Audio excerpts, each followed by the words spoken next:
Hello everyone, আসসালামু আলাইকুম। পেটুক্স রেসিপিতে সবাইকে স্বাগত। আজ আমি আপনাদের তৈরি করে দেখাবো ঝটপট কিভাবে বাসায় আপনারা চিকেন অন্থন তৈরি করতে পারবেন আর রেস্টুরেন্ট স্টাইলে ক্রিস্পি হবে, খেতেও বেশ মজার হবে। আমি বাজারে কেনা ফিলো শিট দিয়ে আমি আজকে চিকেন অন্থনটা তৈরি করে দেখাবো।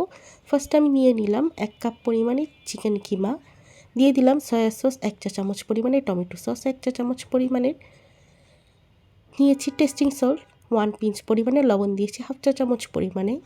লবণটা বুঝে দিতে হবে কারণ এখানে সয়া সস নিয়েছি, সয়া সসে প্রচুর পরিমাণে লবণ থাকে। এবং দিয়ে দিলাম টেস্টিং সল্ট 1 পিঞ্চ পরিমাণের, কালো গোলমরিচের গুঁড়ো 1 পিঞ্চ পরিমাণের। এগুলো দিয়ে ভালো মতো করে মিক্সড করে নিতে হবে। এবং পেঁয়াজ কাঁচামরিচ আমি মিহি কিমা করে নিয়েছি, একটি পেঁয়াজ ভালো মতো করে চপ করে নিয়েছি এবং কাঁচামরিচ নিয়েছি 3টি, সেটাও আমি কুচি কুচি করে কেটে নিয়েছি। ভালো মতো করে আমি মিক্সড করে নিব। এখন আমি ফিলো শিটটা প্যাকেট থেকে বের করে নিলাম। একটি ফিলো শিট থেকে আপনারা 4টি করে চিকেন অন্থন তৈরি করতে পারবেন।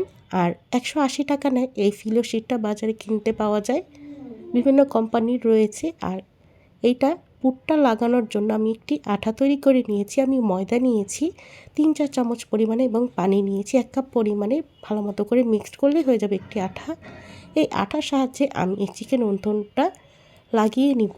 এভাবে ট্রিঅ্যাঙ্গেলে শেপে আমি এভাবে 1 চামচ পুর দিয়ে মাঝখানে 3 কোণা আমি আঠা দিয়ে লাগিয়ে নিলাম। এখন আমি একটু ফোল্ড করে নিব হাতের সাহায্যে। একটু মুড়িয়ে নেওয়ার পর এক সাইড আমি আঠাটা লাগালাম, আর এক সাইড থেকে এভাবে আমি জোড়া লাগিয়ে নিলাম। এভাবে প্রত্যেকটি অন্থন আমি তৈরি করে নিব। কিছু অন্থন আপনাদেরকে ভেজে দেখাবো, দেখতে কেমন হয়েছিল, খেতে কেমন হয়েছিল সেই রিভিউটা আপনাদের সাথে শেয়ার করব। আর বাকিগুলো আমি ফ্রিজে রেখে দিব, পরবর্তীতে আমি এগুলি ভেজে খাবো। এভাবে আপনারা 1.5 থেকে 2 মাস পর্যন্ত এই চিকেন অন্থনগুলো সংরক্ষণ করতে পারবেন। আর বাজারে কিনে এই ফিলো শিট প্রাইস ছিল 180 টাকা। এটা দিয়ে আপনারা অনেকগুলো চিকেন অন্থন তৈরি করতে পারবেন। এছাড়াও এটাই দিয়ে চিকেন সমোচা, বিফ সমোচা কিংবা রোল অনেক কিছুই আপনারা তৈরি করে নিতে পারবেন। আমি এই চিকেন অন্থনটা ভেজে নিচ্ছি, গরম ডুবন্ত তেলে ভেজে নিচ্ছি। অবশ্যই গরম ডুবন্ত তেলে ভেজে নেবেন। যখন তেলটা সুষুম গরম হয়ে আসবে তখনই এই চিকেন অন্থনগুলো দিয়ে দিয়েছিলাম।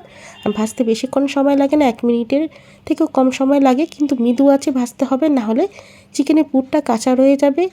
বাসায় অবশ্যই ট্রাই করে দেখবেন আর সস দিয়ে সার্ভ করে খেয়ে দেখবেন। ইনশাল্লাহ আপনার কাছে অনেক ভালো লাগবে। আমার আজকের রেসিপি ভালো লাগবে প্লিজ আমার চ্যানেলটি সাবস্ক্রাইব করবেন।